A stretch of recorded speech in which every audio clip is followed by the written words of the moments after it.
Buenos días, hermanos. Dios les bendiga y les guarde. Les voy a pedir que me acompañen en sus Biblias al Evangelio según San Lucas, capítulo 9.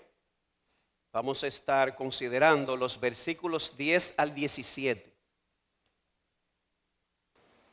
Compasión en acción, aprendiendo del Maestro.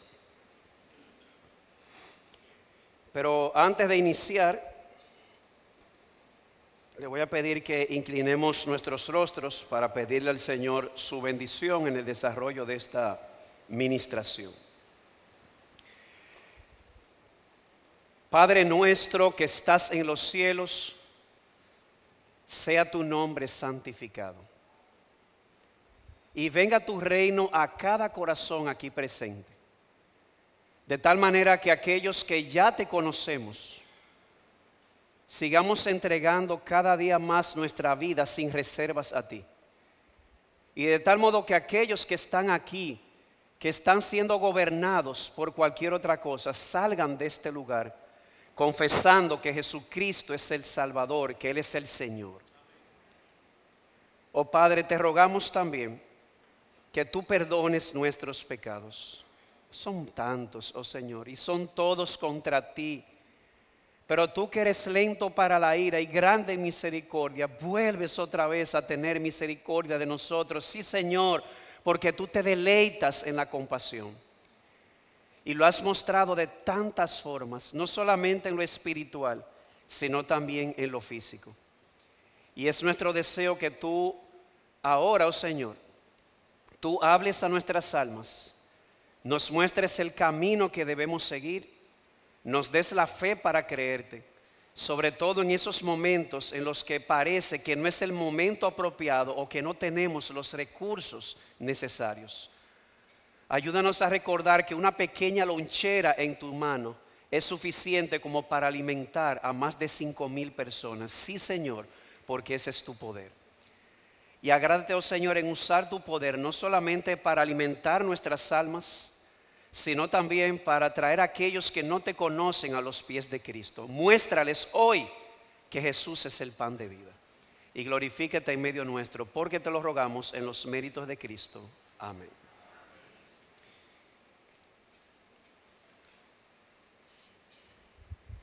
Se cuenta de un médico cristiano que trabajaba en una zona rural muy pobre.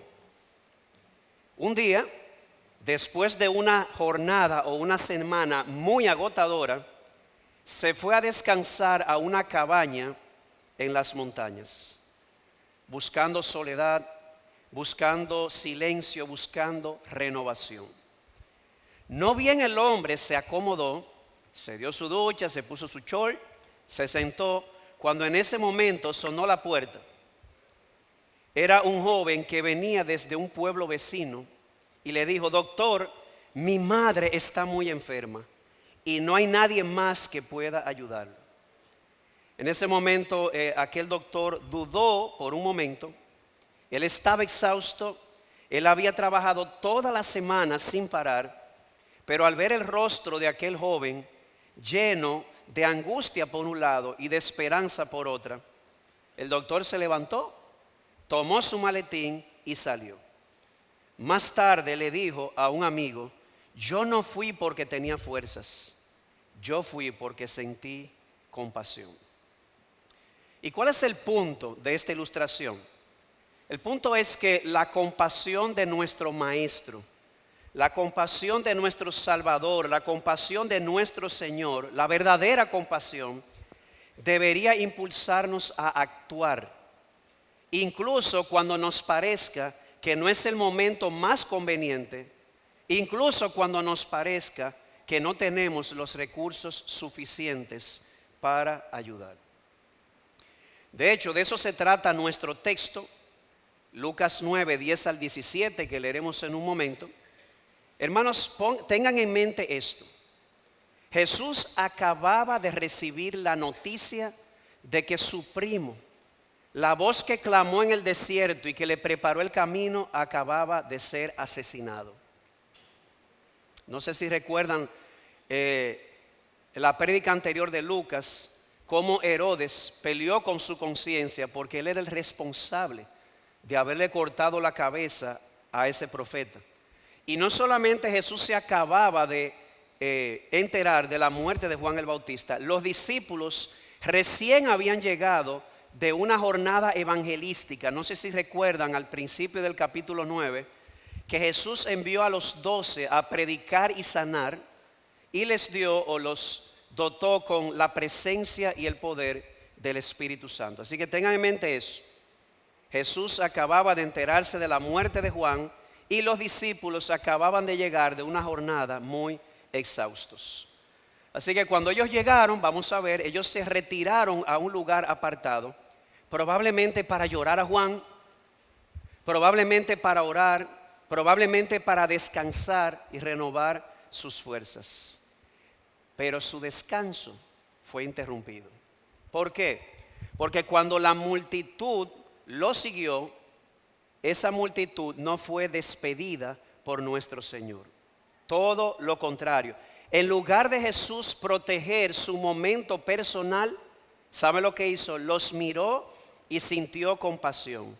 Él vio la necesidad de ellos, y aunque el cansancio y el dolor emocional eran reales, él vio, aunque el cansancio y el dolor eran reales, él actuó.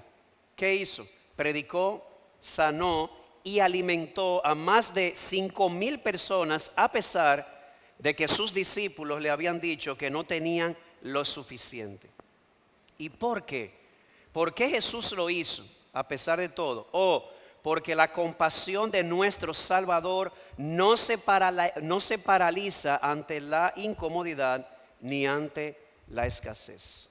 De eso se trata nuestro texto.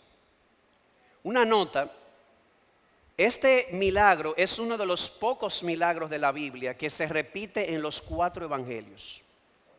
Por alguna razón, los 4 evangelistas decidieron incluirlo, resaltando su importancia. La importancia de este milagro es tal que está ahí no solamente para mostrarnos que Jesús es Dios, sino también para recordarnos que Él es el pan de vida, como veremos más adelante. Y vamos a ver 2 cosas en este mensaje. Primero vamos a ver la historia que relata este texto, y luego vamos a ver algunas lecciones y aplicaciones. Comencemos con la historia.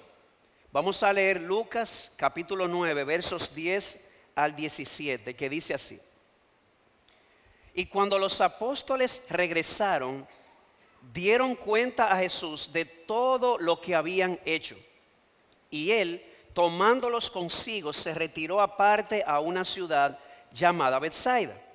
Pero cuando la gente se dio cuenta de esto, le siguió.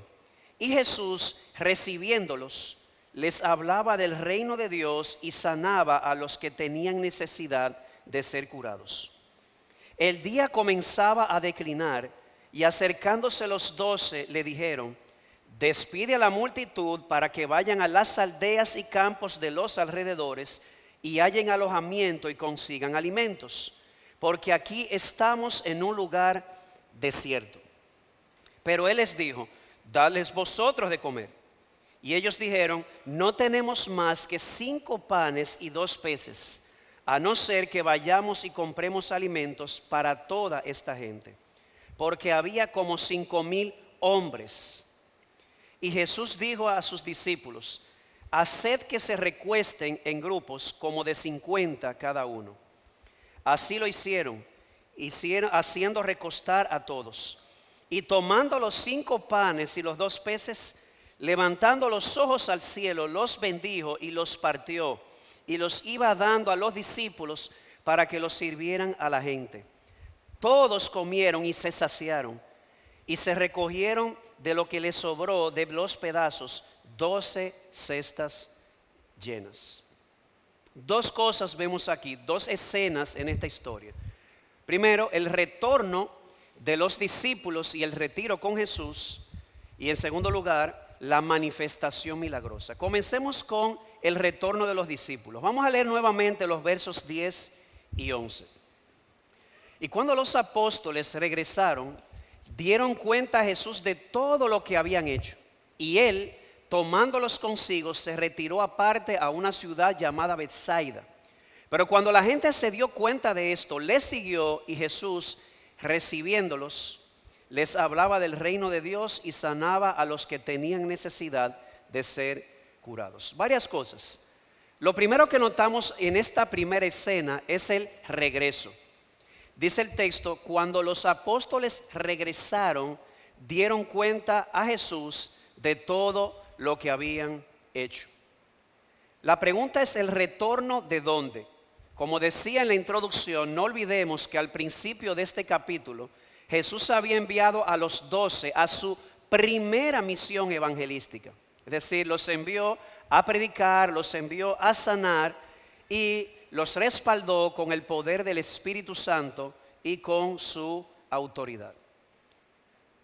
Algo interesante, la Biblia no nos dice qué tiempo específicamente ellos duraron en la jornada, pero entendemos que Jesús había quedado con ellos en qué tiempo y en qué lugar se iban a reunir. Recuerden que en estos tiempos no había WhatsApp, es muy sencillo. Señor, terminamos. Bien, pues nos juntamos tal día en Betsaida. No. Había probablemente ya una estructura de trabajo. Nos juntamos tal día y en tal lugar. Y cuando ellos llegaron, cuando regresaron, al reunirse nuevamente, ¿qué hicieron? Dice el texto que rindieron cuenta a Jesús de todo lo que habían hecho. Eso se llama rendición de cuentas.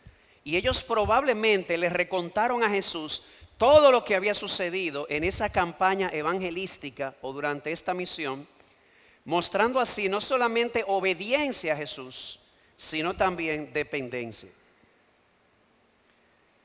Y es aquí donde viene entonces el retiro. Cuando ellos se reúnen y le dan cuentas de lo que había sucedido, ¿qué hizo Jesús? Y él, tomándolos consigo, se retiró aparte a una ciudad llamada Betsaida. Este es un retiro de líderes, por decirlo así, en el momento mesiánico. Él, dice el texto, Jesús, tomándolos consigo, se retiró. Los llevó a un lugar para retirarse. Y esta práctica no es única aquí, era usual en Jesús, de proveer para él y sus discípulos momentos de descanso físico y de descanso también espiritual después de intensos momentos de ministerio. O sea que esto no es único, retirarse con ellos. ¿Y a dónde se retiraron? Bueno, dice el texto, a una ciudad llamada Betsaida. Pero el versículo 12 agrega un elemento adicional y dice a un desierto. Nota, cuando dice aquí a un desierto en Betsaida no se refiere a un lugar árido o estéril, sino probablemente a una zona que estaba despoblada, lejos del bullicio de la ciudad. Pero no era un lugar árido. Como vamos a ver más adelante, según otro evangelio, Jesús hizo que la gente se sentara ante la hierba. O sea que no estamos hablando de un desierto en ese sentido, sino un lugar alejado del bullicio, una zona que estaba despoblada. ¿Y por qué Jesús se retiró con sus discípulos a este lugar? Probablemente hay dos razones con respaldo bíblico. La primera es la necesidad de reflexionar con los 12 sobre su primera experiencia misionera. Recuerden que ellos se retiraron después que los discípulos les rindieron cuentas de todo lo que había sucedido. Así que Jesús le dice, vamos allí los 12 conmigo, van a este lugar no habitado en Betsaida y quiere reflexionar con ellos sobre su experiencia. Pero si nos vamos al Evangelio de Mateo, probablemente no fue la única razón. Es muy probable también que se retiraron para llorar la muerte de Juan el Bautista, que había impactado profundamente a nuestro Salvador y a los discípulos. Que dicho sea de paso, a propósito de reflexionar y llorar la muerte de este profeta, nos ha parecido bien traer esto. Charlie Kirk, no sé si saben quién es. Este hombre era un activista de derecha, bueno, porque ahora está más vivo que nunca. Pero más que un activista de derecha, este hombre era un evangélico comprometido. Este era el hombre que no tenía miedo de ir a cualquier universidad y no solamente defender los valores que nosotros defendemos, sino también dar razón de su fe.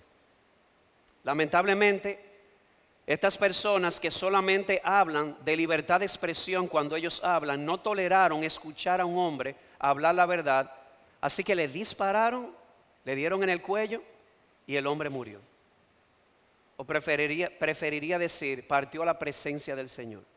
Y les digo algo, yo me enteré de eso el miércoles llegando aquí a la iglesia. Mi esposa es testigo. Realmente yo me quedé en mute. Usted ha visto la televisión cuando la pone en mute, no sabía ni qué decir. Y para serles honestos, en ese momento algo en mí quería abrir la boca para maldecir. ¿Cómo, pastor? Yo soy un hombre sujeto a pasiones, mi hermano. Quería maldecir a aquellos malvados que se atrevieron a cometer este delito. Así que, ¿qué sentir en este momento? Odio, rencor. Pero en ese momento recordé lo que Jesús enseñó, y no solamente lo que enseñó, también lo que modeló. Amad a vuestros enemigos. Y Jesús no solamente lo dijo, cuando Él estaba colgado en la cruz del Calvario, mientras estaba siendo burlado, estas fueron sus palabras: Señor, perdónalos, porque no saben lo que hacen. Así que eso trajo tranquilidad a mi alma. Sí, es un momento para sentir tristeza, para sentir dolor. Jesús se retiró probablemente por el dolor que esto le generó. Jesús lloró cuando murió Lázaro. Llorar no está mal cuando alguien ha partido de la escena terrena. No está mal tampoco experimentar ira. La ira no necesariamente es mala. ¿Sabe lo que es ira según la Biblia? Un sentimiento de indignación cuando contemplamos la injusticia. Así que en medio de todo esto sí podemos sentir tristeza, podemos sentir ira y algo dentro de nosotros clamar que se haga justicia, que la persona responsable o los responsables pues puedan rendir cuentas a las autoridades que son el vengador de Dios. Pero al mismo tiempo creo que es un momento de sentir misericordia con temor. Miren, lamentablemente, gracias a Dios, mucha gente se ha identificado con esto. Pero muchos otros se han burlado y han celebrado la muerte de este hombre. Y yo me puse a ver algunos videos, yo no sé por qué, pero la mayoría de personas que vi celebrando la muerte de este hombre a la clara, yo quiero que ustedes vean su apariencia y por favor no me malentiendan, no voy a juzgar por apariencias, pero parecen ser personas que no tuvieron un hogar estable.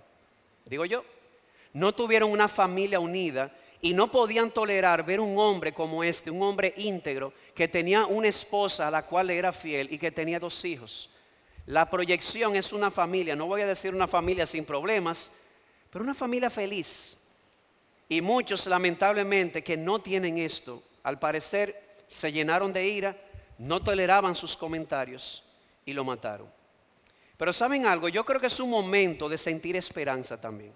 ¿Saben algo? Yo ayer vi otro video donde salía la esposa de él por primera vez hablando públicamente después de la muerte. Y cuando yo vi abajo, habían en ese momento, eso fue a las 6 de la mañana cuando abrí mis ojos, casi 30,000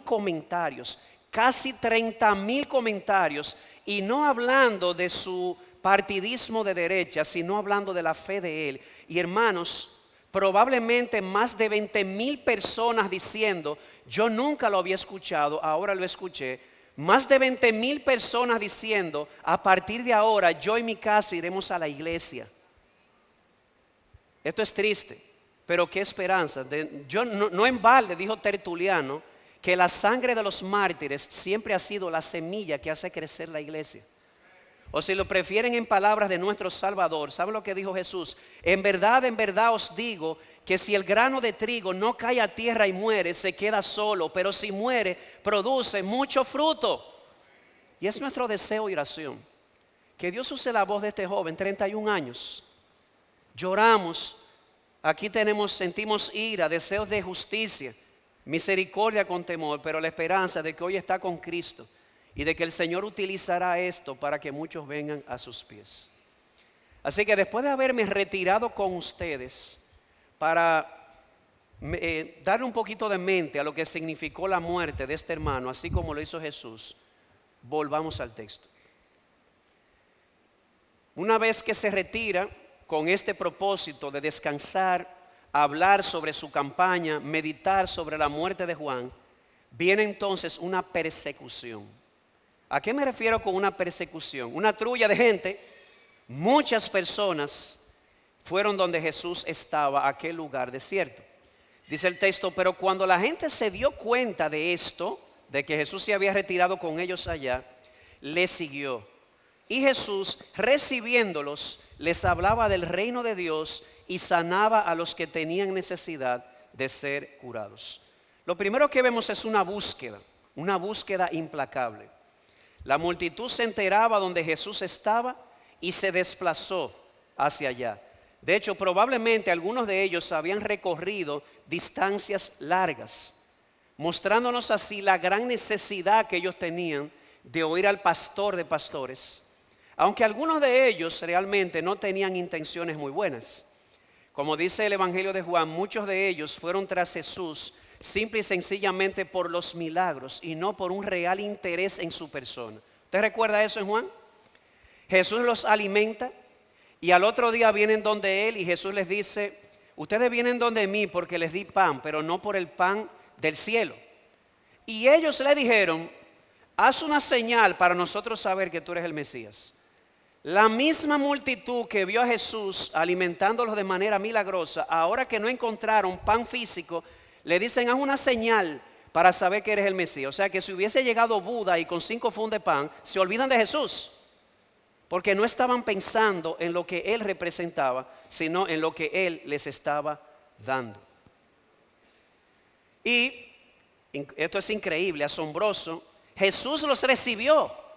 A pesar de las intenciones de muchos, Jesús los recibió. La conversación privada que Jesús estaba teniendo con los 12 sobre su campaña, sobre la muerte de Juan, se vio interrumpida. ¿Saben por quién? No por la multitud. No fue la multitud la que interrumpió a Jesús. Fue la compasión de nuestro Salvador la que interrumpió aquel momento. A pesar de que nuestro Señor y sus discípulos estaban buscando un momento de descanso, un momento de tristeza para desahogarse, un momento de retiro, Jesús no rechazó a la gente, y eso que llegaron sin invitación, porque el retiro era limitado.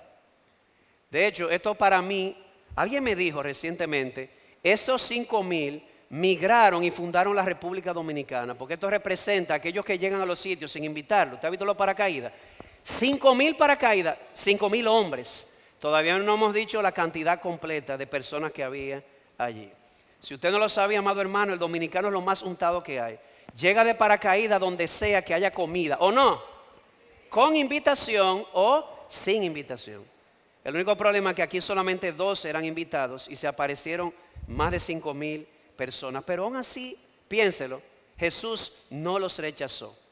Su compasión fue más fuerte que su cansancio. Ese es nuestro Salvador.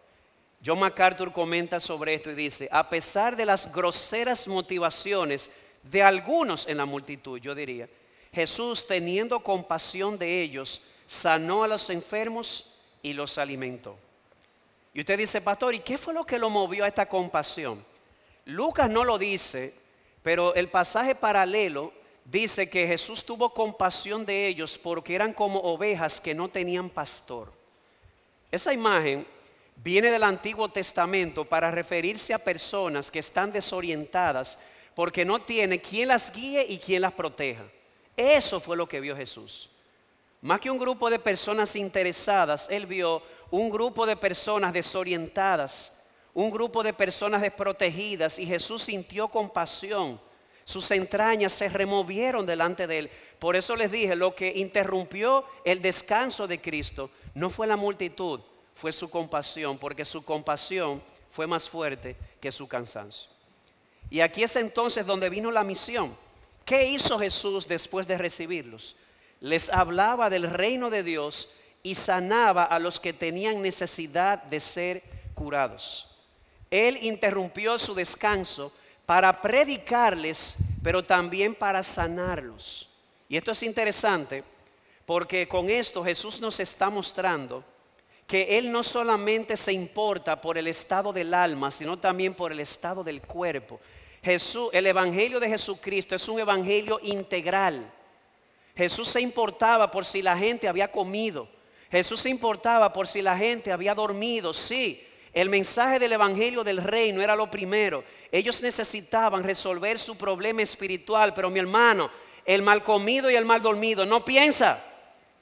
Y Jesús mostró aquí un evangelio integral, preocupado por el alma, preocupado por el cuerpo. El evangelio de Cristo toca también el cuerpo de los necesitados. Pastor, dígame, ¿por qué entonces Lucas menciona la predicación primero y luego la sanidad? Gracias por la pregunta. La razón de esto no es necesariamente porque primero predicó y luego vino la sanidad.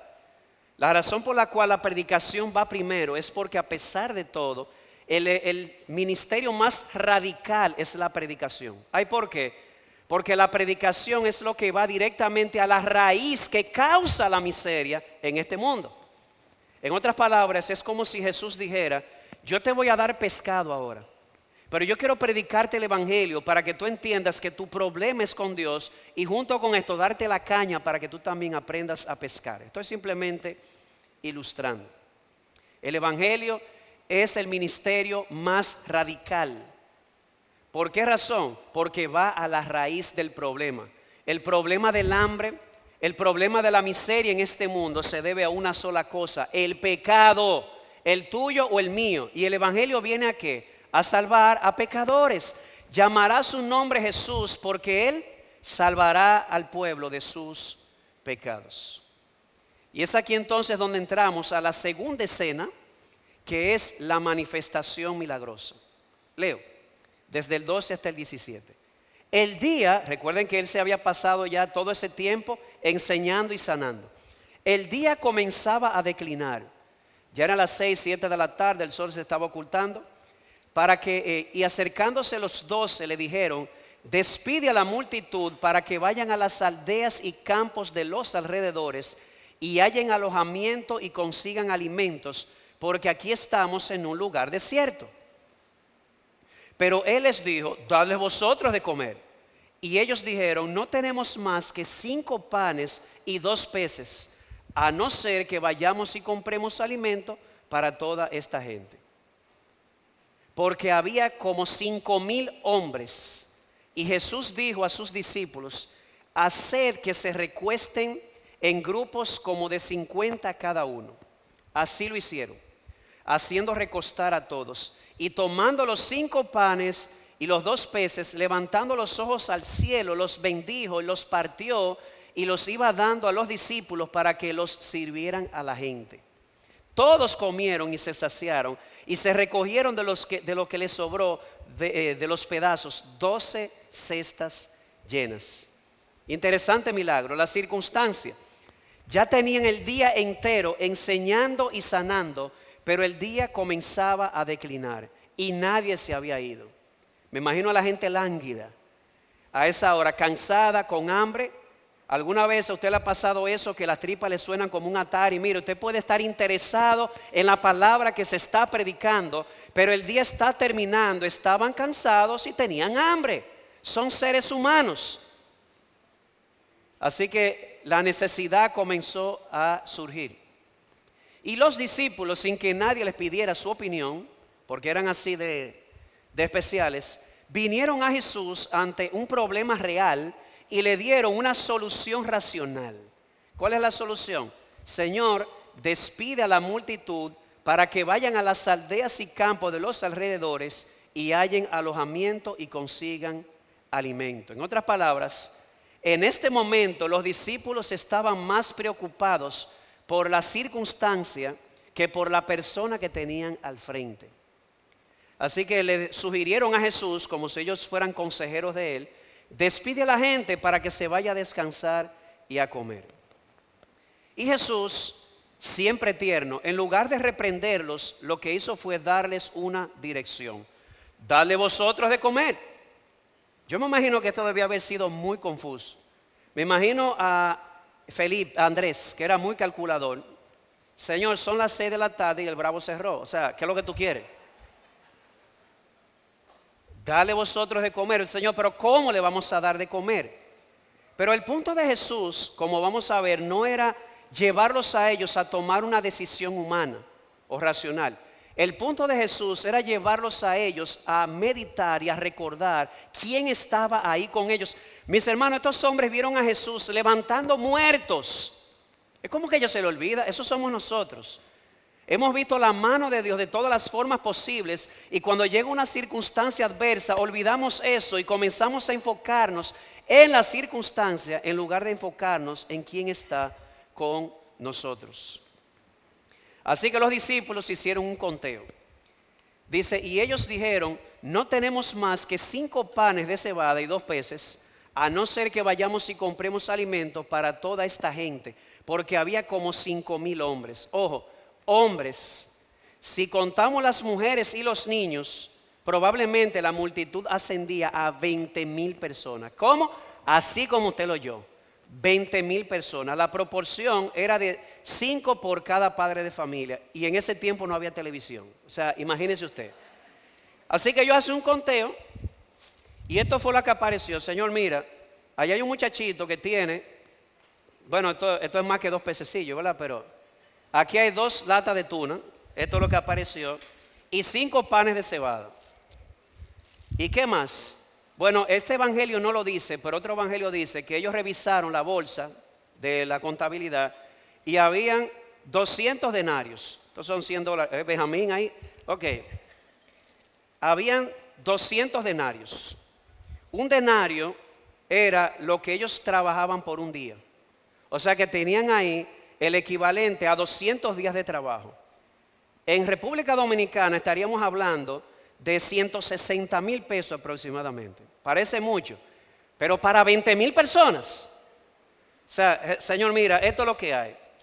Aquí hay 200 denarios, aunque el bravo esté abierto, no va a dar. Tenemos 2 panes y 2 peces y 5 panes. En otras palabras, ¿qué ustedes creen que ellos le transmitieron a Jesús? Los números no dan. Básicamente ese fue el mensaje, no hay suficiente. Pero ¿por qué dijeron que no había suficiente? Porque se estaban enfocando más en las capacidades y en los recursos humanos que en el Salvador que estaba ahí. Se les estaba olvidando quién estaba a su lado. Lo de ellos era frente a una multitud de 20,000 personas, que son 5 panes, 2 peces y 200 denarios, absolutamente nada. Yo me imagino a Jesús así. En ese momento pudo haber dicho tantas cosas, pero no. Nuestro Salvador simple y sencillamente les dijo, pues miren, vamos a hacer lo siguiente. Manden a recostar a la gente en grupos. Jesús le dijo a sus discípulos, haced que se recuesten en grupos como de 50 cada uno. Era un área muy grande porque 20,000 en grupitos de a 5. ¿Cuánto coge el estadio Cibao, pastor? 19,000. Bueno, imagínense que estaba una campaña evangelística. El estadio Cibao lleno y Jesús dijo, reúnemelo en grupitos de a 50. Otro evangelio dice de 50 y 100. Esto no es una contradicción, simplemente uno se enfocó en un grupo en particular. Y la instrucción fue clara, muy clara. Aunque ellos no podían multiplicar el pan ni alimentar a la multitud, ellos sí podían organizarla. Jesús se encargaba del resto. Qué glorioso nuestro Señor. Miren, ahí era que lo quería llevar a ustedes, para recordarles quién está con ustedes. Lo que van a hacer es, reúnamelo en grupitos de 50. Y entonces, déjame a mí el resto. Se les estaba olvidando que el gran yo soy estaba con ellos. Hermano, y a ti a mí también se nos olvida. Constantemente. Así que aquí vino el milagro. Jesús bendijo los alimentos, los partió, dio los pedazos para que los discípulos los repartieran. Dice, y tomando los 5 panes y los 2 peces, levantando los ojos al cielo, los bendijo, los partió y los iba dando a los discípulos para que los sirvieran a la gente. Interesante esto. Eso de levantar sus ojos al cielo era una postura típica para orar. Pastor, pero yo pensaba, le voy a decir esto porque alguien me hizo la observación. ¿Por qué mirar hacia el cielo y nosotros cuando oramos miramos hacia abajo? Mi hermano, Dios mira el corazón. A veces Jesús miraba hacia arriba, Padre nuestro que estás en los cielos. Y a veces pasa como el publicano de Lucas 18, que no quería levantar sus ojos al cielo porque estaba consciente de su pecado. Mires hacia arriba, mires hacia abajo, Dios mira un corazón humilde. El que mira hacia arriba, el que está en lo alto, el que mira hacia abajo, que está viendo su pecado, a Dios lo que le interesa es el corazón. Así que mira para donde tú quieras al final, pero concéntrate en la oración. Y no solamente eso, dice que bendijo los alimentos. Me llama la atención porque el Evangelio de Juan explica, bendecir los alimentos significa que dio gracias por ellos. ¿Y por qué usted dice eso? Porque a veces decimos, vamos a bendecir el alimento como que mi oración lo va a hacer bueno. Mira, el alimento es bueno porque Dios lo creó, ¿te acuerdas? Todo lo que Dios creó es bueno. Lo que hacemos es dar gracias a Dios por el alimento que nos ha dado. Para que no se te ocurra como esos hermanitos que son muy creativos. Hubo uno que me dijo, yo no tengo tiempo para orar cuando voy a comer, así que lo que yo hago es que yo lo bendigo cuando estoy en el supermercado. No me diga. Así, mi hermano, como usted lo oye. Hermano, hay de todo en la viña del Señor, ¿o no? El punto no es bendecirlo como hacerlo bueno, el punto es dar gracias. Y aquí viene la parte que a mí me impactó, porque lo he leído muchísimas veces, pero como que yo no había caído. La idea no es que cuando Jesús multiplicó los panes, aparecieron todos los panes, ¡pum!, de un sopetón. No fue así. Léalo el texto. Dice, y los partió y los iba dando. O sea, Jesús tenía 5 panes en su mano, mi hermano, 5 panes. Y el hombre comenzó a partir. Agarra ahí Felipe, agarra ahí Pedro, agarra ahí Juan. Empezaron a repartir, mis hermanos, el alimento se multiplicó mientras él lo iba partiendo. ¿Tú te puedes imaginar lo poco en las manos del Señor, lo que él puede hacer? Era mientras él iba partiendo que se iba multiplicando. No fue ahí, ¡rian!, aparecieron todos los panes. No, mientras sus preciosas manos lo iban partiendo, el alimento se iba multiplicando. Así de sencillo como le estás escuchando. De su mano seguía saliendo pan. De su mano seguían saliendo más pedazos de pescado. Ese es el poder de nuestro Salvador. Y déjame decirte, hay gente que dice, eso es un mito. Mira, mi hermano, un mito. Tú puedes engañar a quien sea, pero no a una multitud con hambre. Explícame, más de 5,000 personas, no solamente comiendo. No, es que seguro había gente que tenía lonchera. Oye, los más calculadores de los discípulos de Cristo hicieron una revisión y lo único que apareció fue un niño con una lonchera que tenía 5 panes y 2 peces y 200 denarios que ellos tenían. No había más nada. 5,000 personas, más de 5,000 personas comieron y se saciaron y sobraron. Dice Juan Carlos Reilly sobre esto: no se hubiese explicado todo lo ocurrido si no es apelando al dedo de Dios o a la mano de nuestro Señor, que es lo mismo. La misma mano que envió maná del cielo al desierto para alimentar a Israel fue la mano que hizo que 5 panes y 2 peces cubrieran las necesidades de 5,000 hombres. Y yo agrego 20,000 personas aproximadamente. ¿Y qué pasó? Todos comieron. Usted ha oído ese barriga llena, corazón contento. Eso es verdad. Todos comieron y se saciaron, porque cuando nuestro Señor provee, no lo hace de una manera mezquina, lo hace de una manera generosa. Proveyó con tanta generosidad que ahí no hubo una persona que se haya quedado con hambre. Y no fue que mataron el hambre, fue que se saciaron. Y no solamente se saciaron, dice que sobraron 12 canastas llenas. Claro, siempre aparece un hermanito curioso. ¿Y qué hicieron con las 12 canastas? ¿Qué sé yo? Tal vez le dieron una a cada apóstol, digo yo. Porque el obrero es digno en su salario. Mira, Pedro, agárrate de ahí, tú trabajas mucho. Yo no sé, pero sobraron. Lo que Jesús no permitió era que el pan se desperdiciara. A pesar de que Él tenía el poder para multiplicar los panes y los peces. De hecho, mis hermanos, miren, aquí los políticos se hubiesen frotado las manos. Este es el hombre. ¿Y de dónde te lo sacas? De la Biblia. ¿Saben lo que hizo la multitud cuando vieron esto? Quisieron hacerlo rey. Este es el hombre. Y yo me imagino todos los empresarios corruptos diciendo, mira, este es el hombre que nos va a hacer rico. Porque así que pensamos, no pensamos en lo que Él es o representa, sino en sus regalos. Y sus regalos no son malos, son buenos, pero Él es mejor. Él es el Salvador. Él no permitió que se desperdiciara. Dice William Hendrickson, lo que demuestra la gran cantidad de pedazos sobrantes es la regia prodigalidad del maestro y su generosidad sin hacer cálculos. Jesús no se puso a decir 2 por persona, que eso es lo que hay. No. Ahí comió todo el mundo y salió saciado y hasta sobraron 12 cestas. Y esa es la historia. Mire, aquí había tantas cosas que yo tenía 14 lecciones, pero yo dije, vamos a ser realistas, las reduje a 5 por causa del tiempo.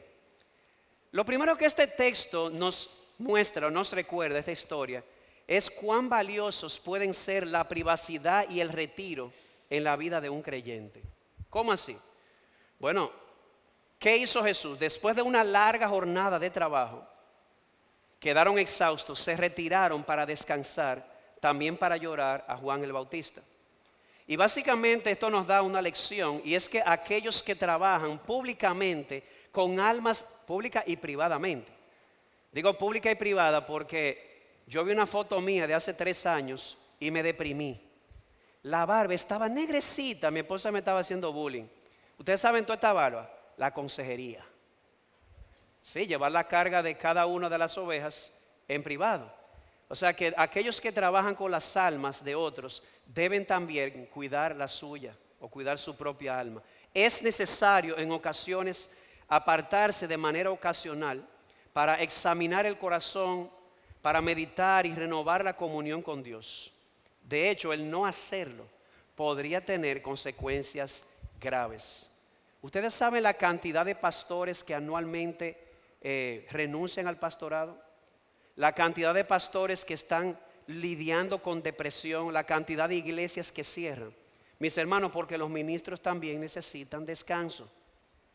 Hay un momento en que ya la mente del ministro ya no puede más y necesita su descanso.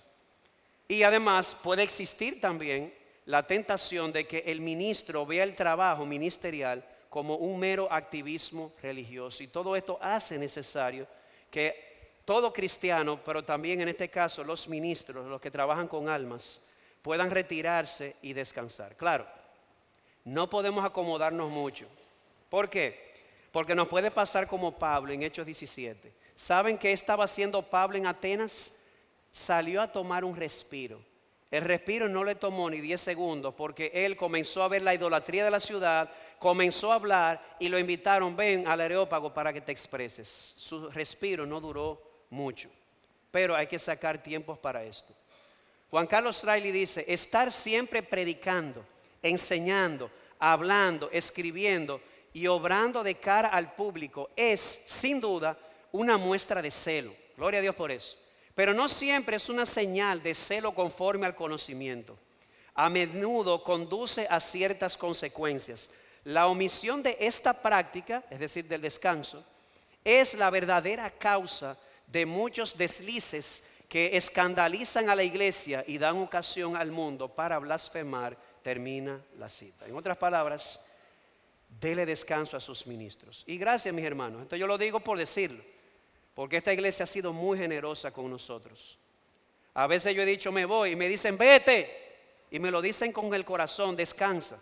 Le agradecemos mucho ese corazón, lo necesitamos todos nosotros. Así que, amado hermano, y especialmente tú, amado ministro, mis pastores, líderes de ministerio, diáconos y otros ministros que me pueden escuchar por la virtualidad, ¿estamos tomando el descanso que realmente necesitamos? Esto no es un lujo, esto es una necesidad, y no solamente física. El descanso puede convertirse en una necesidad espiritual. De hecho, a veces Dios lo usa como una especie de retiro para trabajar con nosotros en lo privado, después de largas jornadas de servicio.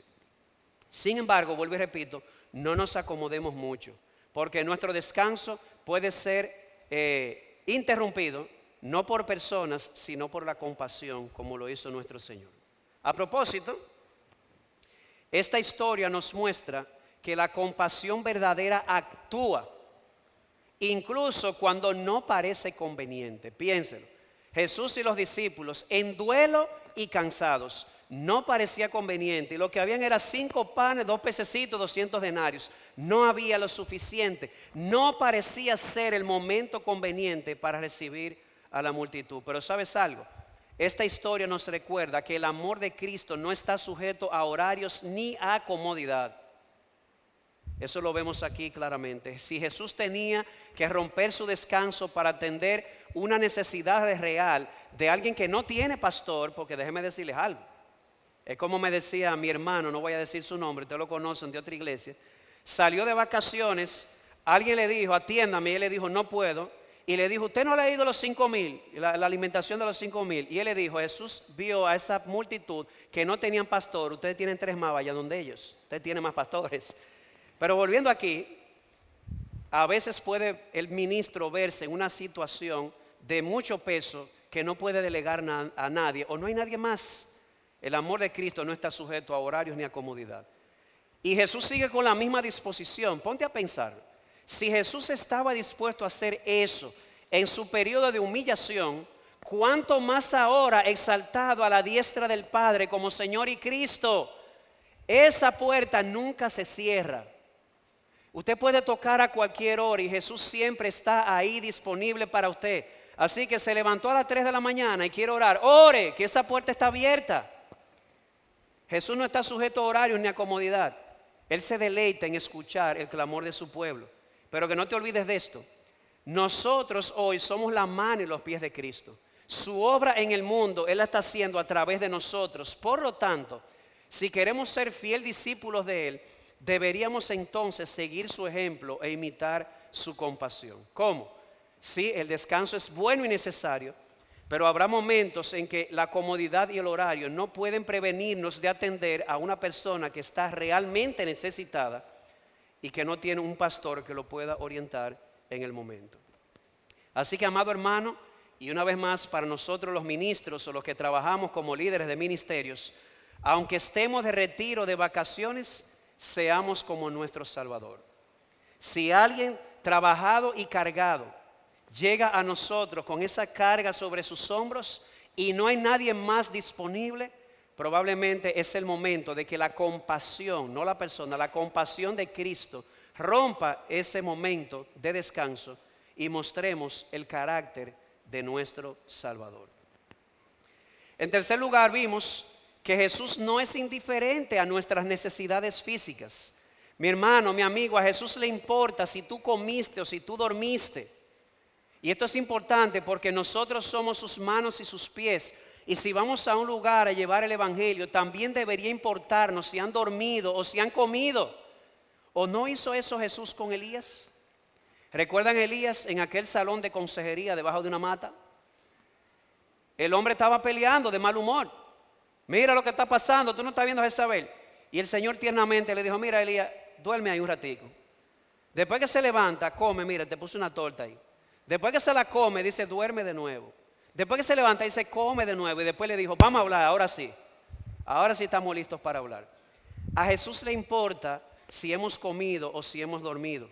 La compasión de Jesús no solamente se extiende a lo espiritual, también se va a lo material, a la comida, al descanso, a la medicina, sustento, abrigo. Si vemos una persona en real necesidad, no podemos cerrar nuestro corazón, porque si cerramos nuestro corazón, ¿cómo podemos decir que el amor de Dios mora en nosotros? ¿Cómo podemos decir que somos fieles servidores de Cristo? Así que el evangelio que predicamos es un evangelio integral. Sí, es primero una oferta espiritual, pero también es un cuidado real. De que no solamente le dice, toma el evangelio, también le dice, toma esos $100 y cómprate algo que comer. Claro, aquí sería una naranja, pero la idea es esa. A Jesús le importa si hemos comido, y lo vemos aquí. Así que, amado hermano, ¿predicamos un evangelio que ignora el hambre real? ¿O mostramos con acciones que Dios se interesa por el ser humano de manera completa, de manera integral? Te digo algo, la gente no va a escuchar lo que tú le estás diciendo si tiene el estómago vacío. La gente no te va a escuchar o no te va a prestar atención si ellos no tienen claro que tú te importas por ellos de una manera integral. Y eso me acuerda a mi hermano David Seaton. un hermano que tiene una organización misionera, se llama To Every Tribe, a todas las tribus, que va a los caníbales en Papúa Nueva Guinea, todos esos sitios, a predicar el evangelio.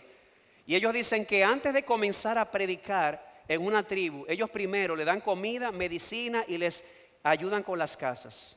Y no porque la ayuda física es el evangelio, no. Pero él dice, ellos tienen que ver que ellos nos importan. A ellos no les va a importar lo que le decimos, a menos que ellos vean que nos importamos por ellos. Así que queremos que la gente escuche. Dile, toma el evangelio, pero dile también, toma 100 pesos si hay una real necesidad. Mostremos entonces cómo Jesús, una compasión completa. En cuarto lugar, este texto muestra el impresionante poder que tiene nuestro Señor. Con poco en su mano, miren lo que fue capaz de hacer. Alimentar a 20,000 personas. En las manos de Jesús, lo poco se vuelve suficiente. Así fue que un profesor le ilustró esta historia a un grupo de niños de preescolar. Préstame la lonchera. Y le puso una foto con una multitud y él dijo, eso fue lo que hizo Jesús. Y te imaginas lo que puede hacer Jesús con una lonchera en su mano. Esa fue la forma de ayudarle a ver lo que él es capaz de hacer. ¿Y sabes algo? Esto tiene que ver con algo más que comida. ¿Qué venían los discípulos de hacer anteriormente a esto? Venían de predicar el evangelio, de dar el alimento espiritual. Puede ser, mi hermano, que tú consideres poco lo que tienes para evangelizar. Pero ¿te ha quedado claro hoy lo que tu Salvador es capaz de hacer con 12 hombres? ¿Te parece que 12 personas es poco? Muy poco. Jesús trastornó el mundo con 12 hombres. Y lo puede hacer contigo también. Puede parecer que somos muy pocos en este ministerio. Olvídate de la cantidad y enfócate en el Señor, en lo que su poder puede hacer con unos pocos. ¿Sabes cómo empezó la Iglesia Bautista de la Gracia? Fue con unos pocos a propósito de 40 años. Pero ¿sabe lo que hacían los hermanos fundadores de esta iglesia? Ellos terminaban a las 5, a las 6 de la tarde de trabajar, explotado, como un cañón, pero explotado. ¿Y saben lo que hacían? Por encima del cansancio, por encima de la comodidad, iban a evangelizar a una persona o iban a discipular a una persona. Así creció esta iglesia, con ese compromiso de personas que saben lo que Jesús es capaz de hacer con 12 personas. De modo que no te frenes, porque te parezca que somos pocos haciendo este ministerio. Recuerda, no lo poco que tienes, sino aquel que tienes al lado tuyo. Matthew Henry dice, la bendición de Cristo hará que poco sirva de mucho. Él satisface a toda alma hambrienta, la satisface abundantemente, con la abundancia de su casa termina la cita. ¿Y a dónde nos lleva todo este poder de Cristo? Primeramente nos lleva a adorarle. ¿Por qué? Porque nos recuerda quién es Él, quién es Jesús. Así dice R.C. Sproul, Jesús, a la luz de este texto, no es solo un maestro ético, no es solo un maestro moral, no, Él es el mismísimo Hijo de Dios. Dios no solo existe, sino que se preocupa por nosotros. Se preocupa por nosotros para poder morar entre nosotros y para poder lidiar con nuestro pecado, nuestra decepción y nuestro dolor. Cada ser humano está hecho a la imagen de Dios y quien se siente en la parte trasera del autobús importa a Cristo y lo hará para siempre. Tu vida importa, no solo ahora, sino también para siempre. Termina la cita. En fin, ¿a dónde nos lleva esto? A adorar a Jesús. ¿Por qué? Porque esta historia nos recuerda quién es Él. Y no solamente adorar a Jesús, nos lleva también a confiar en Jesús. Porque hemos visto no solamente quién Él es, hemos visto lo que Él es capaz de hacer con lo poco. Dice Juan Carlos Riley, mira lo que Él es capaz de hacer. Cuando quiere algo, lo hace. Así como dijo, sea la luz y fue la luz, así comenzó a sacar pan de su mano. Cuando ordena algo, ocurrirá. Puede sacar luz de la tiniebla, orden del desorden, fuerza de la debilidad, gozo de la aflicción y alimento de la nada. Termina la cita. Hermano, ¿te ha quedado claro hoy el calibre del Cristo que tú y yo servimos hoy? ¿Te ha quedado claro lo que Él es capaz de hacer con lo poco? Ay, Señor, ayúdanos a confiar más en ti. Ayúdanos, Señor. Sin embargo, no te olvides de esto. Atención, niños y jóvenes. El poder abundante y generoso de Cristo no nos da el derecho de malgastar. El Señor provee, sí, el Señor provee, pero el Señor manda a ser fiel en la administración. Él pudo multiplicar los panes y los peces más. De hecho, Él lo hizo después con 4,000, ¿recuerdan? Él repitió este milagro 2 veces. Y aún así Él dijo, lo que sobró, guárdenlo. Aquí no se va a desperdiciar nada. Una vez más dice Juan Carlos Riley, si el gran guardián del mundo es tan minucioso en cuanto a guardar los pedazos, ¿qué dirá en el día del juicio de quien no da importancia a perder el tiempo, el dinero, la salud y las fuerzas al servicio del pecado del mundo? Sí, Dios puede hacer esto y más, pero cuidado con usar esto como una excusa para malgastar. Seamos como Cristo, bondadosos pero también fieles. Así que, amado hermano, ¿puedes ver una vez más quién es Jesús? Sí, adoremos, veneremos, alabemos y trabajemos para el Rey de Reyes y Señor de Señores. Tú le sirves al presidente y yo le sirvo a un rey que con 5 panes alimenta a 20,000 personas. ¿Y entonces? Y quiere el Señor que todos los reyes de la tierra se inclinen, porque si no lo hacen hoy, lo harán en aquel día. Toda rodilla se doblará ante el Rey de Reyes y Señor de Señores. Reconocemos su poder. A veces contamos demasiado lo que tenemos y nos olvidamos de a quién tenemos. No digas tengo poco, sino Señor, esto es lo que tengo, dime lo que hago. Eso es lo que deberíamos hacer. ¿Por qué? Por nosotros, no por nuestra fe, por el Cristo de nuestra fe. Imitemos también a nuestro Salvador, no solo en su generosidad, sino también en su sabiduría. Por último, este milagro apunta a una verdad mucho más profunda. Y no creas que yo estoy espiritualizando el texto. ¿Cuál es esa verdad profunda? Jesús no solamente da el pan, Jesús es el pan de vida. ¿Y sabe por qué no estoy espiritualizando? Porque como les decía al principio, el Evangelio de Juan en el capítulo 6 utiliza este milagro precisamente para introducir el discurso donde Jesús dice, yo soy el pan de vida. El que tiene sed, el que tenga hambre, venga a mí y no tendrá hambre ni sed jamás. Este milagro apunta a algo más glorioso. Jesús no solamente da pan, Él es el pan que satisface los anhelos más profundos del corazón. Mis hermanos, esta multitud representa una humanidad hambrienta en el desierto de este mundo.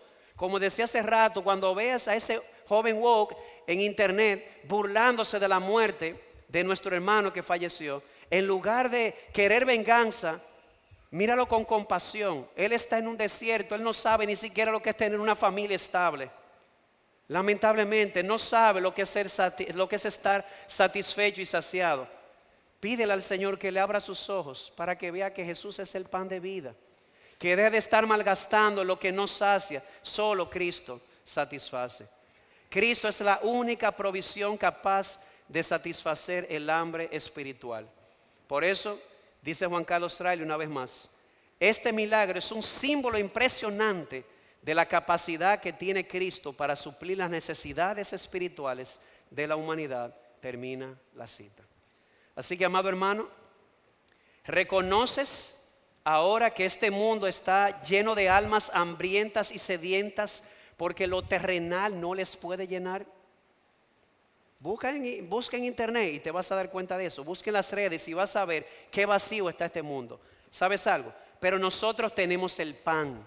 Y no solamente estoy hablando del pan físico, estoy hablando de Jesús, el pan de vida. Y la labor que nos toca a nosotros es la más fácil. Es organizar a la gente y repartirles el pan que es Jesús. Jesús se encarga del resto. Eso lo hace Él. Perdón. Y tú, amado amigo, amado joven, que has querido llenar el vacío de tu corazón con las migajas de este mundo, yo te ruego, deja de tratar de llenar tu alma con la cáscara que el mundo te ofrece. Deja de ser como el hijo pródigo. ¿Ustedes se acuerdan del hijo pródigo cuando se vio en lo más profundo de su miseria, deseando comer comida de cerdos? ¿Por qué comida de cerdos si hay pan en la casa del Padre? Mi amado amigo, no pierdas tu tiempo en lo que no satisface. Así que el Evangelio es la buena noticia de que Jesús, el Hijo de Dios, recibe al hambriento y al sediento y usa su poder con compasión para saciar completamente. El texto nos muestra también que Cristo, no solamente lo que Cristo puede hacer, sino también lo que nos ha delegado a hacer con su poder mostrar su amor, tiempo y dejar que Él haga el resto. Y termino con esta cita. Todos los sedientos, venid a las aguas, y los que no tenéis dinero, venid, comprad y comed. Venid, comprad vino y leche sin dinero y sin costo alguno. ¿Por qué gastáis dinero en lo que no es pan y vuestro salario en lo que no sacia? Escuchadme atentamente y comed lo que es bueno, y se deleitará vuestra alma en la abundancia. Ven, ¿qué dice Burger King? Probando que se sabe. Ven, prueba y observa que el Señor es bueno. Ven, prueba y observa que su misericordia es mejor que la vida, y saldrás de aquí más saciado que los 5,000 que comieron pan. Que el Señor venga pronto. Vamos a orar. Padre, gracias te damos por esta hermosa historia. Humillante, pero hermosa. Humillante porque nos vemos reflejados, oh Señor, en la incredulidad de los discípulos. ¿Cuántas veces hemos dejado de mostrar tu compasión porque hemos considerado que no es el momento, que no tenemos lo suficiente? ¿Cuántas veces hemos olvidado que te tenemos a ti, que eres capaz de hacer muchas cosas con poco en tus manos? Oh Padre, ayúdanos a enfocarnos en tu poder, no en las circunstancias, y a imitar a nuestro Salvador en su generosidad, pero también en su sabiduría. Y te rogamos por si hay alguien aquí en este momento, en este lugar, que no conoce a Jesús y que está comiendo comida de cerdo en este momento, espiritualmente hablando, tratando de llenar su alma con la basura de este mundo, tratando de saciarse con las cisternas agrietadas del pecado. Oh Señor, muéstrales hoy que Jesús es el pan de vida. Muéstrales hoy que Él es el manantial de agua viva, y que todo aquel que viene a Él no tendrá hambre ni sed jamás. Y si sus pecados son un obstáculo para que ellos vengan, muéstrales también que Jesús murió en la cruz para llevar sus pecados. Que salgan de este lugar arrepentidos y creyendo. Que salgan de este lugar justificados, con la esperanza de que si parten de este mundo, estarán con Cristo en el paraíso. Oh Señor, ¿qué más decir? Que venga pronto el Señor Jesucristo, en quien te oramos todas estas cosas. Amén.